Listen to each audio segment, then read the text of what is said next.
এই কলমি শাকটা আগের দিনকে নেওয়া হয়েছিল।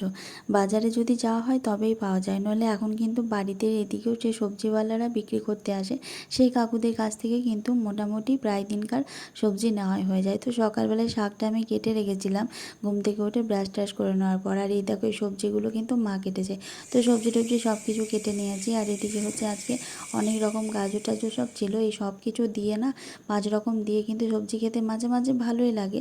তো অনেকটা সবজি যেহেতু বাড়তি ছিল, তো সেই জন্য ভাবলাম যে গাজরগুলো থাকলে তো শুকিয়ে যাবে, তো সেই জন্য এগুলো কেটে একেবারে অনেক রকম দিয়ে করে নেওয়া যাবে। আর এদিকে ঘি করলা দেখছি, ঘি করলা কিন্তু ভাজায় খাওয়া হয়, তবে আজকে সবজি দিয়েই খাবো অনেক দিন পর। Hello everyone, good morning and welcome back to my channel. আশা করছি সবাই অনেক ভালো আছে এবং সুস্থ আছে। তো আমার নতুন আরও একটি ভিডিওতে তোমাদের সবাইকে জানাই অনেক ভালোবাসা এবং অনেক অনেক ওয়েলকাম। তো এখন বাজে সকাল 11টা, আর আমি কিছুক্ষণ আগে হচ্ছে জামা কাপড়গুলো প্রায় ধুয়ে দিয়েছি অনেক। আজকে রোদটাও কিন্তু খুব ভালো করেছে, মানে খুব ভালো বলবো না, ওই একবার করে রোদ হচ্ছে আবার একবার করে বন্ধ হয়ে যাচ্ছে। তো গত দুদিন থেকে হচ্ছে প্রচণ্ড পরিমাণ যেহেতু বৃষ্টি হয়েছিল, তো বৃষ্টির জন্য কিনা অনেক কিছু জামা কাপড় জমে গেছিলো, সেই জামা কাপড়গুলো ধোয়া হচ্ছিল না, কারণ মেলবো কোথায়, মেলার জায়গাটা যেহেতু একটু কম, আর যেখানটায় মিলি সেখান তো এখন তো রোদই ছিল না, তো সেই কারণে জামা কাপড়গুলো সবই রেখে দিয়েছিলাম। আর দেখছো চুলের মধ্যে হচ্ছে অনেকটা পরিমাণে তেল দিয়ে নিয়েছি, কারণ 2-3 দিন হয়েছিল আমি শ্যাম্পু দিয়েই রেখে দিয়েছিলাম। আর শ্যাম্পু দেওয়ার পর কি হয়, অনেক দিন যদি শ্যাম্পুটা আর ওয়াশ না করা হয়, আবার চুলটা যদি মানে নতুন করে না ধুই, তাহলে কিন্তু চুলটা এমনিতেই একটু ধুলো টাইপের হয়ে যায়। তো সেই জন্য ভাবলাম যে আজকে একদম তেল দিয়ে রেখে দিই, তারপরে স্নান করবো, তখন একেবারে শ্যাম্পু করে নেবো। আর যেহেতু এখন বর্ষার দিন প্রচণ্ড পরিমাণে হেয়ার ফলও হচ্ছে, তো যেহেতু বর্ষা তো এখন চুলটাকে মাথাটা মোটামুটি একটু পরিষ্কার করে রাখাটাই ভালো। তো তার জন্য প্রতিদিনই কিছু পারি না পারি এমনি শুধু অয়েলিং করার পরই শ্যাম্পুটা করার চেষ্টা করি। তো চলো এখন হচ্ছে যে জামা কাপড়গুলো সবই ধুয়ে রোদে দিয়ে দিয়েছি, ওগুলো শুকাক, আর আমি ততক্ষণে যেটুকু রান্নার বাকি আছে সেই রান্নাগুলো এখন বসাবো। তো চলো ভিডিওটা দেখি। এই বাড়ির কাজ করতে করতে সকালের দিকে কিন্তু যতটা চাপ থাকে, রাত্রের দিকে বা সন্ধ্যার দিকে অতটা চাপ থাকে না, তখন কিন্তু বেশ একটু রয়ে বসে কাজগুলো করা যায়। কিন্তু সকালের দিকটা সকাল থেকে শুরু করে প্রায় দুপুর পর্যন্ত একবেলা এতটাই কাজের চাপ থাকে যে একটার পর একটা কাজ কিন্তু চলতেই থাকে, কোনো সময় একটুও বিশ্রাম পাওয়া যায় না।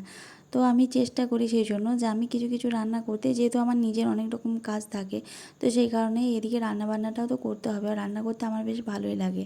তো এদিকে ভাজা টাজাগুলো সমস্ত সবজিগুলো ভেজে আগে তুলে নিলাম।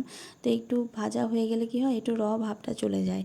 আর সবজি দিয়ে অনেক কিছু তরকারি টরকারি করতে ভালো তো লাগে ঠিকই, কিন্তু মাঝে মাঝে কিনা আমাদের বাড়িতে এই সবজিটা খুব একটা চলে না। মনে হয় যে মশলা দিয়ে সবজি খাবো, এটাই হচ্ছে মানে আমার ভাই তো ওই রকমভাবেই খেতে পছন্দ করে। তবে এই সবজিগুলো দিয়ে খাওয়া কিন্তু আমাদের শরীরের পক্ষে অনেকটাই ভালো। আজকে অনেক দিন পর কিন্তু ডাঁটা নেওয়া হয়েছে। আগে ছিল ব্যাপারটা যে পোস্ত দিয়ে ডাঁটা খেতে আমার খুবই ভালো লাগতো, কিন্তু এখন আর সজনে ডাঁটা দিয়ে খুব একটা আলু পোস্ত করা হয়ে ওঠে না। তো সোয়াবিনগুলো এদিকে গরম জলে দিয়ে রেখেছিলাম, তো সেই গরম জলের থেকে চিপিয়ে নিয়ে আবার এই সবজির মধ্যে সব কিছু কষে টষিয়ে নিয়ে দিয়ে দিলাম। তো এখন জলটা দিয়ে দিয়েছি, এখন এইগুলো একটু হচ্ছে ফুটুক, তারপর এটা ফুটে আসলে তখন হচ্ছে সবজিগুলোকে দিয়ে দেবো।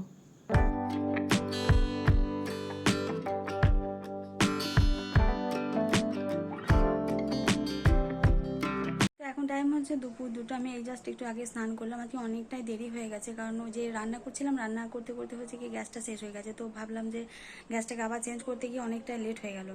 গ্যাস চেঞ্জ করলাম, নতুন সিলিন্ডার দিতে ছিল, সেগুলোকে আবার রিসিভ করলাম, তো এইসব টুকটাক কাজ ছিল একটু, সেই জন্য অনেকটাই দেরি হয়ে গেছে। আর এই মাত্র স্নান করলাম, চুলটা পুরো ভিজে আছে। তো চলো সরি কি একটা উড়ে আসলো। তো এবার হচ্ছে খাওয়া দাওয়া করবো, এখন 2টো বেজে গেছে। তো দুপুরের দিকে খাওয়া দাওয়া সব কিছুই কমপ্লিট। তো একটা পেয়ারা ছিল, তো এই পেয়ারাটা এখন খাচ্ছি। আর এখন বর্ষার টাইমে পেয়ারাটা কিন্তু সিজনের মধ্যে পড়ে, আর খেতেও বেশ মিষ্টিই ছিল।